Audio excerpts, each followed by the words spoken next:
The desperate gamble. The grand chamber of the Kryn High Council had never felt so small. Chancellor Varric stood at the center of the circular room, his silver robes heavy on his shoulders. Around him, holographic projections showed the same horrifying sight on every screen. Planets burning. Cities crumbling. Fleets destroyed in minutes. The Void Swarm had arrived 6 months ago from the darkness between galaxies. Nobody knew where they came from. Nobody knew what they wanted. They simply consumed everything in their path. The Kryn Empire, which had ruled this sector of space for 5,000 years, was dying. Varric looked at the faces of the council members. Fear showed clearly in their eyes. The mighty Kryn, who had conquered 100 worlds and brought peace to thousands more, were helpless against this enemy. Their advanced technology meant nothing. Their powerful weapons barely scratched the swarm's ships. "We have lost 70% of our territory," Admiral Thane reported. His voice was tired and broken. "Our remaining forces cannot hold for more than 3 weeks. Maybe less." The council chamber erupted in panicked voices. Some shouted about retreating to the outer colonies. Others demanded they fight to the last ship. A few simply sat in stunned silence, accepting their fate. Varric raised his hand for quiet. The noise died down slowly. "There is one option we have not discussed," he said carefully. "One possibility that might save us." "What option?" Counselor Draymond demanded. "We have tried everything. Every weapon, every strategy, every alliance. Nothing works against the swarm." Varric turned to a figure standing in the shadows at the edge of the chamber. "Dr. Melina, please present your findings." A young Kryn female stepped forward. She carried a data tablet and looked nervous but determined. Dr. Melina was a xenobiologist, one of the Empire's leading experts on alien species. She had been studying one particular species for years, though few knew about her work. 300 years ago, Melina began, her voice growing stronger as she spoke. "Our explorers discovered a small blue planet in a remote system. The dominant species there called their world Earth. We studied these humans carefully for 50 years. "I remember," Counselor Draymond interrupted. "Violent creatures. They fought constant wars among themselves. The Council voted to quarantine their entire solar system. We placed energy barriers around their star to prevent them from ever leaving." "Yes," Melina agreed. "But we may have made a mistake. I have been studying human history and behavior patterns. What we saw as mindless violence was actually something else: adaptability, innovation, survival, instinct unlike anything in the known galaxy." She activated her tablet, and images filled the air above the council. Ancient human warriors on horseback, massive metal ships crossing oceans, flying machines dropping bombs, rockets launching into space, nuclear explosions. The progression happened in just 10,000 years of human development. "Look at their advancement speed," Melina continued. "It took our species 100,000 years to move from primitive tools to spaceflight. It took the Zelnar 80,000 years. The humans did it in 10,000. They adapt faster than any species we have ever encountered." Admiral Thane leaned forward. "What are you suggesting?" "I am suggesting we break the quarantine," Melina said firmly. "We contact the humans. We ask for their help." The council exploded again. Voices rose in anger and disbelief. Counselor Draymond stood up, his face dark with fury. "You want to unleash those savages on the galaxy? They will be as dangerous as the swarm itself." "Perhaps," Varric said quietly, silencing the room. "But the swarm will definitely destroy us. The humans might help us survive. I would rather face a possible threat than a certain death." The debate raged for hours. Some council members refused to even consider the idea. Others saw no alternative. Finally, as dawn broke over the Kryn capital city, a vote was called. The decision passed by a single vote. Varric would lead a small diplomatic ship to Earth. They would break the quarantine. They would ask the humans for help. And they would pray that this desperate gamble would not doom the galaxy. The journey to Earth took 4 days through hyperspace. Varric stood on the bridge of his ship with Dr. Melina beside him. They were approaching the barrier now, the massive energy field that had kept humans trapped in their own solar system for 3 centuries. "Deactivate the quarantine field," Varric ordered. The ship's engineer hesitated. "Chancellor, once we lower the barrier, the humans will be able to detect us. They will know we have been imprisoning them all this time." "I know," Varric replied. "Do it anyway." The barrier flickered and vanished. Immediately, alarms rang throughout the ship. Earth had detected their presence. Missiles were being launched. Fighter craft were scrambling. The humans were responding exactly as expected with immediate force. Open all communication channels, Varix commanded. Broadcast on every frequency humans use. Tell them we come in peace. A face appeared on the main view screen. A human male with short gray hair and hard eyes. He wore a military uniform covered in medals and insignia. The name tag on his chest read Stone. I am General Marcus Stone, Supreme Commander of Earth Defense Forces, the human said. His voice was cold and controlled. You have 60 seconds to explain why we should not blow your ship into atoms. Varix stepped forward. General Stone, my name is Chancellor Varix of the Kryn Empire. We placed the barrier around your system 300 years ago. We were wrong to do so. I have come to apologize and to ask for your help. Stone's expression did not change. Help with what? An enemy is destroying the galaxy, Varix explained. We call them the Void Swarm. In 6 months, they have devastated our empire. Billions are dead. We have weeks left at most. We have tried everything and failed. We need you. The human general was quiet for a long moment. His eyes studied Varix carefully. You kept us locked in our own solar system for 300 years. You treated us like dangerous animals in a cage. Now you want our help? Yes, Varix said simply. I know we have no right to ask. But if the swarm is not stopped, they will reach Earth eventually. Fighting with us gives you a chance. Fighting alone guarantees your extinction. Stone's jaw tightened. What do we get in exchange? Everything, Dr. Molina spoke up. Our technology, our medical advances, our energy systems, our star charts. Everything we have we will share freely, and the quarantine ends permanently. Humans will have full access to the galaxy as equals. Stone turned away from the screen. They could hear him speaking to others, though the words were muffled. When he turned back, his expression had softened slightly. I need to consult with Earth's world leaders. Land your ship at these coordinates. You have 24 hours to convince us. The Kryn ship landed at a massive military complex in what humans called North America. Varix and Molina were escorted through corridors filled with armed soldiers. Every human they passed stared at them with suspicion and hostility. They were brought to a conference room. General Stone was there with a dozen other humans, military leaders, political figures, scientists. All looked skeptical. For the next 6 hours, Varix explained everything. The Void Swarm's arrival, the battles they had lost, the worlds that had fallen. He showed them recordings of the destruction. He held nothing back. Dr. Molina presented technical data. The swarm's ships were biological, grown rather than built. They moved in perfect coordination like a hive mind. They absorbed energy weapons and adapted to kinetic weapons. Every strategy the Kryn tried failed within days as the swarm learned and countered. Why us? Asked a female human leader with dark skin and intelligent eyes. Her name tag read President Okafor. You have thousands of years of advanced technology. What can we possibly offer? Unpredictability, Molina answered. The swarm learns from patterns. They study their enemies and adapt. But humans do not follow patterns. You improvise. You take risks.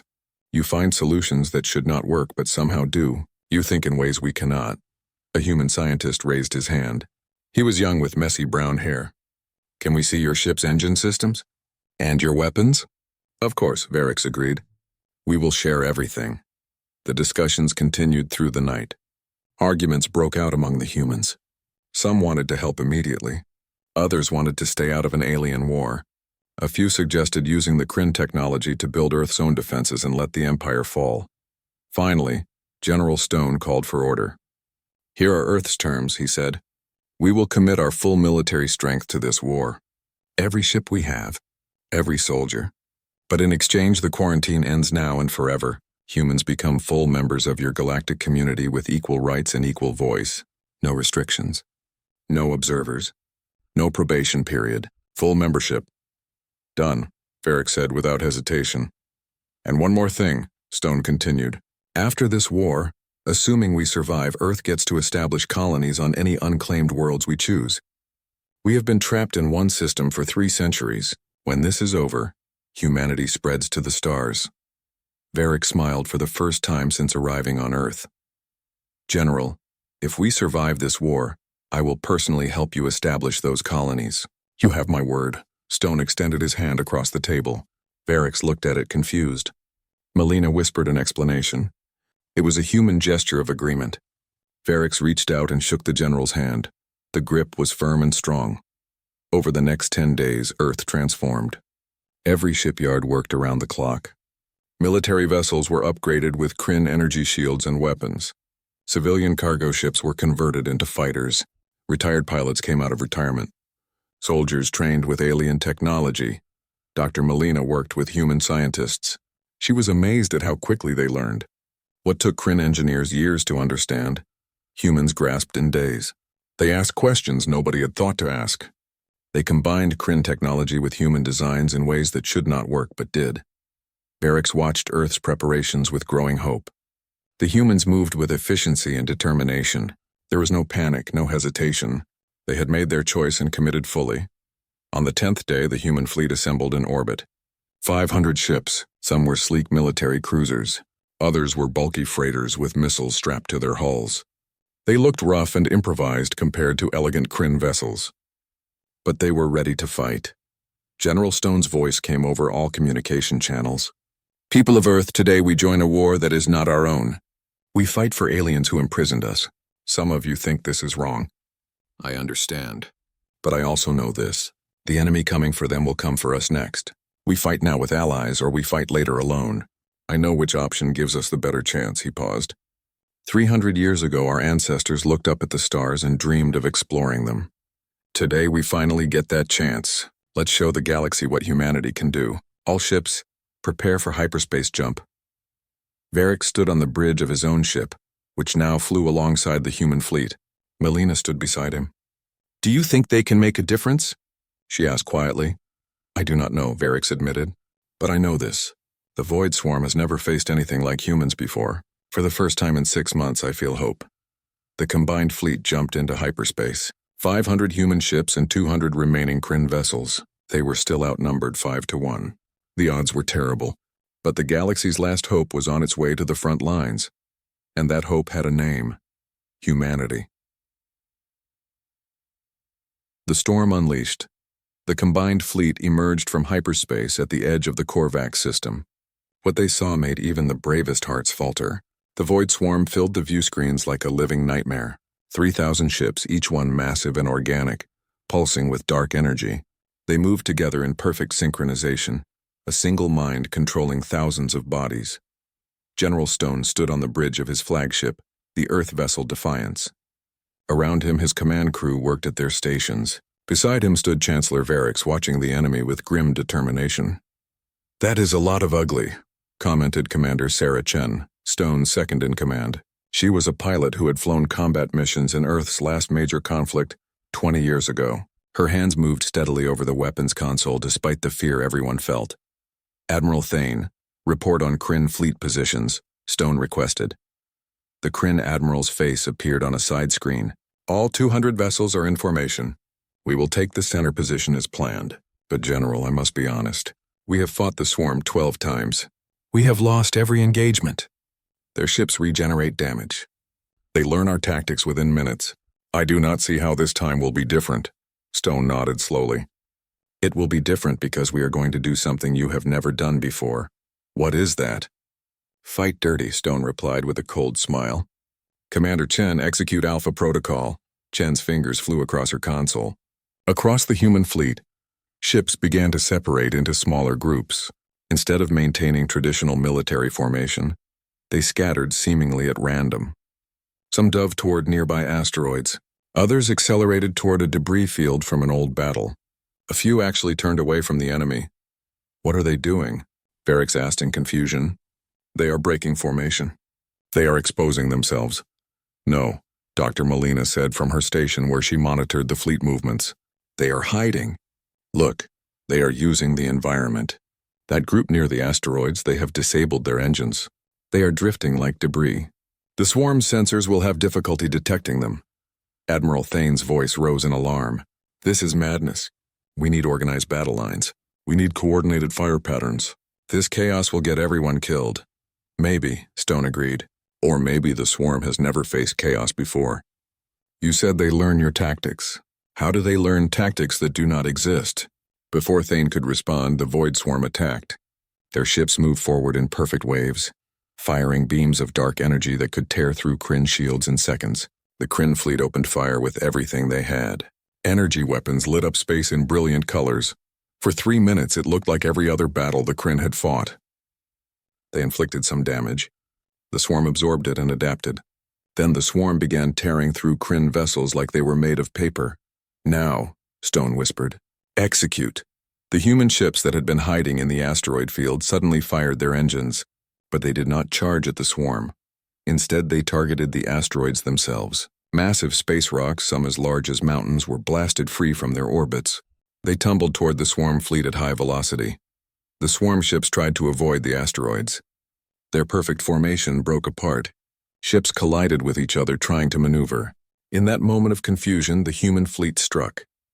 Captain Jake Morrison led a squadron of 20 fighters through the chaos.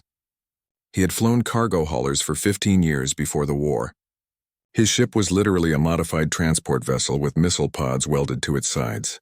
It should not have been in combat. But Morrison was one of Earth's best pilots.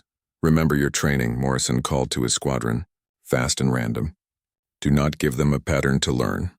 Red team, attack pattern Crazy Ivan. Blue team, pattern Broken Arrow. Green team, just make stuff up as you go." His fighters split up and attacked from different angles. Some flew in spiraling patterns. Others made sudden stops and reversals that should have been impossible. One pilot actually flew backward while firing forward. The movements were unpredictable, chaotic, and completely effective.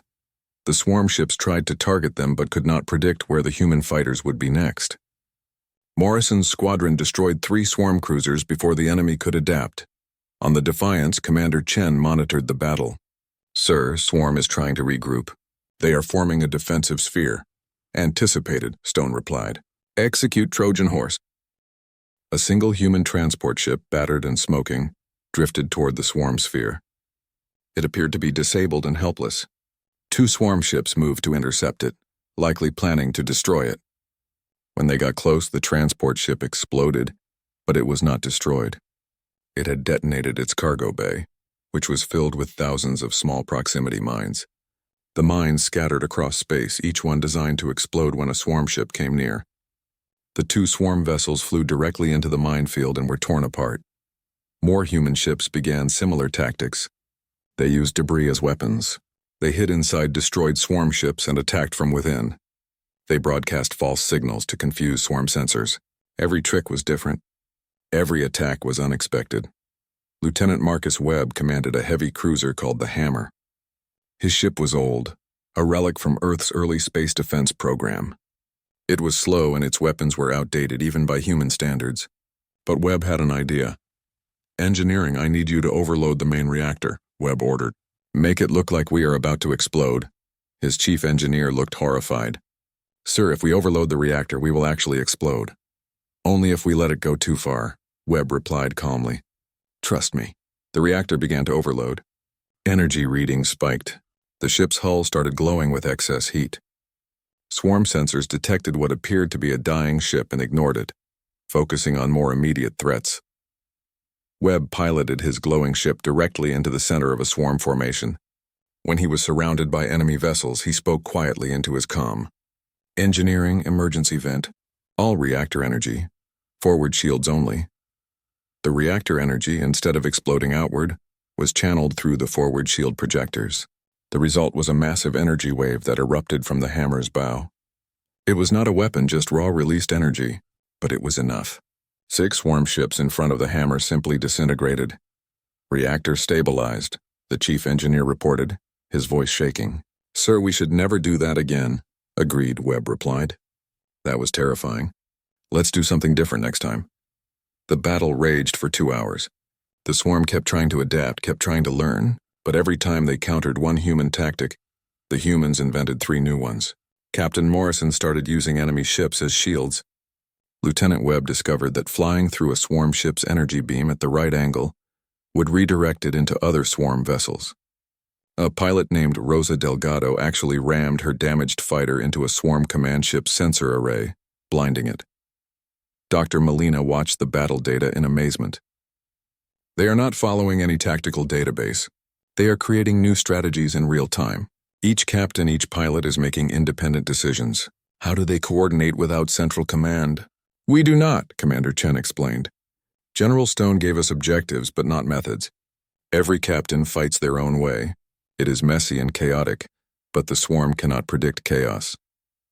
On the Kryn vessels, Admiral Thane watched in disbelief as the humans turned the tide. For the first time in 6 months, the Void Swarm was losing. Not just losing, but being pushed back, confused, overwhelmed. All Kryn ships follow the human example, Thane ordered. Break formation. Attack at will. Be unpredictable. The Kryn fleet, which had always fought with rigid military precision, suddenly scattered and attacked with new creativity. It felt wrong to them, unnatural, but it worked. Combined with the human assault, the swarm began to collapse. Then the swarm did something new. The remaining ships began merging together. Smaller vessels combined into larger ones. Within minutes, the 3,000 swarm ships had become 300 massive supervessels. Each one was the size of a small moon. They adapted, Varric said grimly. Larger ships are harder to destroy with our tactics. Stone studied the new formation. His mind worked quickly, analyzing possibilities. Commander Chen, what is our status on the Nova Protocol? Chen checked her screens. Ready, sir. But you know the cost. We would lose 50 ships minimum. I know, Stone replied. He opened a fleet-wide channel. All human vessels, this is General Stone. I am authorizing Nova Protocol. I need 50 volunteers. Before he finished speaking, 200 ships responded. Pilots and captains from across the fleet volunteered without hesitation. Stone felt pride and sorrow mix in his chest. First 50 responders, you have the honor, Stone said quietly. Everyone else, pull back to safe distance. Kryn fleet, retreat immediately. 50 human ships ranging from tiny fighters to medium cruisers broke away from the main fleet. They accelerated toward the massive swarm superships at maximum velocity. Captain Elizabeth Park commanded one of the volunteer ships. She was 60 years old and had come out of retirement for this war. Her crew consisted of 5 people, all volunteers, all knowing what was about to happen. Crew, it has been an honor, Park said simply. Override all safety protocols. Set reactor for cascade overload. Her crew worked quickly and efficiently. There were no tears, no panic. They had made their choice. As Park's ship approached the nearest swarm supership, she opened a channel back to the Defiance. General Stone, tell Earth we fought well. I will, Captain, Stone replied.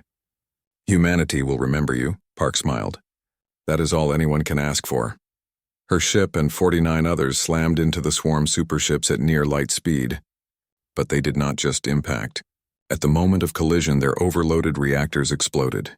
50 nuclear-level explosions erupted simultaneously across the swarm formation. When the light faded, the swarm superships were gone. Only debris remained floating silently in space. The Void Swarm, which had seemed invincible, had been destroyed. The human and Kryn fleets held their positions in stunned silence. Then slowly cheers began to erupt across every ship. They had won. Against impossible odds, they had actually won. On the Defiance, General Stone stood quietly. He did not cheer. He thought about the 50 crews who would never go home. Commander Chen stepped beside him. They saved us all, sir, she said softly. I know, Stone replied. Make sure their families know they were heroes. 3 days later, the combined fleet returned to the Kryn homeworld. The capital city that had been preparing for invasion now prepared for celebration. But first, there was a ceremony. In the Grand Council chamber, Chancellor Varric stood before the assembled leaders of the Kryn Empire. Beside him stood General Stone, Commander Chen, Dr. Molina, and representatives from Earth's governments. For 300 years, we imprisoned humanity out of fear, Varric said to the gathered crowd. We saw their violence and did not understand their strength. We saw their chaos and did not recognize their creativity. We were wrong, he turned to General Stone. The quarantine is ended. Earth is granted full membership in the Galactic Council with all rights and privileges. Furthermore, the Kryn Empire owes humanity a debt that can never be fully repaid. 50 human crews sacrificed themselves to save us all. We will build monuments to their memory. Their names will be remembered for 10,000 years. Stone stepped forward. Chancellor, Earth accepts membership in your council. But we ask for one thing more. Help us explore the galaxy. Help us establish colonies on new worlds. Help us join the community we have watched from afar for so long. It will be our honor. Varric replied. In the months that followed, human ships began spreading across the galaxy. Earth's engineers helped rebuild Kryn worlds. Kryn scientists helped humanity develop new technologies. The two species, so different in their approaches, learned from each other. Dr. Melina and a human scientist named Dr. James Park, brother of the fallen Captain Elizabeth Park, worked together on a joint research station. They studied ways to prevent future invasions. They shared knowledge freely. "Your sister was a hero," Melina said one day as they reviewed data. "She would have said she was just doing her job," James replied. "That is how humans are. We do what needs to be done." "That is exactly why we needed you," Melina said with a smile. The Kryn would have calculated the odds and surrendered. Humans calculated the odds and fought anyway. 5 years after the war ended, a new space station opened at the edge of Kryn and human territory. It was called Unity Station, built by both species working together. It served as a trading post, a research facility, and a symbol of what cooperation could achieve. General Stone, now retired and serving as Earth's ambassador, stood at the dedication ceremony. Beside him stood Chancellor Varix, also retired but still influential in Kryn politics. "We almost destroyed ourselves fighting each other," Varix said quietly. "Then an external threat forced us to cooperate. I wonder what we could have achieved if we had worked together from the beginning." Stone nodded. "We cannot change the past, but we can build a better future. Humans and Kryn together." "Together," Varix agreed. They looked out at the gathering crowd. Humans and Kryn mixed freely, talking and laughing. Children of both species played together, not seeing differences, only friends. The Void Swarm had threatened to destroy everything. Instead, it had brought two species together. It had shown the galaxy that sometimes the most unexpected allies were the most valuable ones, and it had proven something humans had always known, but the galaxy needed to learn. When faced with impossible odds, when confronted with certain death, when all hope seemed lost, there was one choice that always remained: fight anyway, because that is what humans do. That is what warriors do. That is what heroes do. They fight anyway.